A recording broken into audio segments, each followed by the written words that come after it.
Alkonia kompaniyasi Rossiya Federatsiyasida yurgan yurtdoshlarimizga o'zining arzon, qulay hamda ishonchli avtobus va mikroavtobus xizmatini taklif qiladi. Unda siz Sankt-Peterburg va Moskva shaharlaridan Toshkentga tez va arzon narxlarda avtobus yoki Sprinter orqali yetib olishingiz mumkin.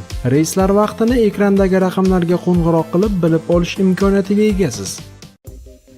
O'zbekistonda go'sht, un va yog' mahsulotlari bojxona to'lovlaridan ozod etildi. O'zbekiston Respublikasi Prezidenti Shavkat Mirziyoyevning 2017-yil 15-avgustdagi O'zbekistonning tashqi iqtisodiy faoliyatini yanada rivojlantirishga qaratilgan qarori qabul qilingan edi. Ushbu qarorga asosan 2017-yil 1-sentyabrdan boshlab go'sht, un va yog' mahsulotlari bojxona to'lovlaridan ozod etiladi. Bu haqida Tashqi savdo vazirligi saytida xabar berildi. Prezident qaroriga muvofiq bir necha turdagi oziq-ovqat mahsulotlari aksiz soliqlarining bekor qilinishi, valyuta islohoti davrida aholining kam ta'minlangan qatlamini himoya qilishga qaratilgan.